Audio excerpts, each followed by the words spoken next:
मुमताज महल की दर्द भरी कहानी कैसी थी आखिरी जिंदगी। जब जब ताजमहल का जिक्र होता है तब तब शाहजहां और मुमताज महल के प्यार के किस्से अपनी ऊंचाइयों को छूते जाते हैं। लेकिन क्या आप जानते हैं मुमताज महल का अंतिम वक्त कितने भयानक दर्द से गुजर रहा था। मुमताज महल अपने 14वीं संतान को जन्म देते हुए इतनी भयानक प्रसव पीड़ा से गुजर रही थी कि आखिरकार उसने अपने प्राण त्याग दिए। इतना ही नहीं बल्कि एक और राज शायद आपको नहीं पता है। मुमताज महल के शव को मरने के बाद आगरा में नहीं बल्कि बुरहानपुर में दफनाया गया था। तो फिर यह दावा कैसे किया जाता है कि मुमताज महल का शव ताजमहल के नीचे दफनाया गया है? इसी बड़े और गहरे राज को जानने के लिए चलिए बढ़ते हैं वीडियो की तरफ, लेकिन उससे पहले हमारे चैनल को सब्सक्राइब जरूर कर दीजिए।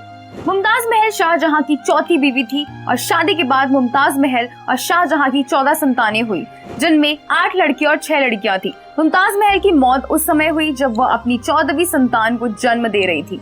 जैसे ही मुमताज महल की डिलीवरी का समय नजदीक आ रहा था, अचानक खान जहां लोधी का आक्रमण बुरहानपुर के ऊपर हो गया, इसलिए शाहजहां को तत्काल में बुरहानपुर जाने के लिए मजबूर होना पड़ा। लेकिन अपनी गर्भवती बेगम को इस हालत में छोड़कर वो कतई बुरहानपुर नहीं जाना चाहता था, इसलिए उसने फैसला किया कि वो मुमताज बेगम को भी इसी हालत में अपने साथ बुरहानपुर लेकर जाएगा। इसलिए उसने पूरे इंतजामात किए और आगरा से करीब 787 किलोमीटर दूर बुरहानपुर अपनी बेगम मुमताज को लेकर पहुंच गया।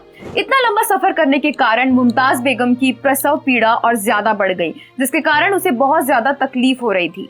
16 जून 1631 की वो रात जब बुरहानपुर के हरम में मुमताज महल की चीखें जोर जोर से सुनाई दे रही थी, वो अपनी प्रसव पीड़ा को बिल्कुल भी सहन नहीं कर पा रही थी। उस समय शाहजहां खुद मुमताज बेगम के पास मौजूद रहना चाहता था, लेकिन उसने अपने शाही हकीम वजीर खान को वहां भेज दिया।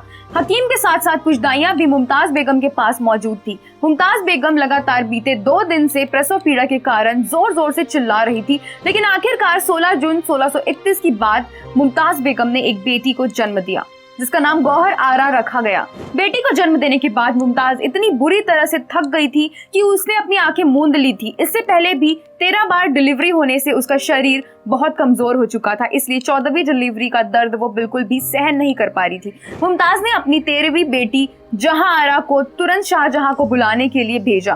इसके बाद जब शाहजहां वहां पर आया तो उसने देखा कि उसकी बेगम बहुत ही ज्यादा तड़प रही है। वह मौजूद हकीम वजीर खान ने जवाब दिया था कि अब मुमताज महल का बचना लगभग नामुमकिन है। बहुत ज्यादा खून का रिसाव हो रहा था, जिसे रोक पाना शाही हकीम के लिए नामुमकिन था। इतने भारी दर्द को झेलते हुए मुमताज महल ने तुरंत शाहजहां से 2 वचन मांग लिए, जिनमें से एक था कि शाहजहां 5वीं शादी नहीं करेंगे और दूसरा था कि वो मुमताज की याद में ताजमहल बनवाएंगे।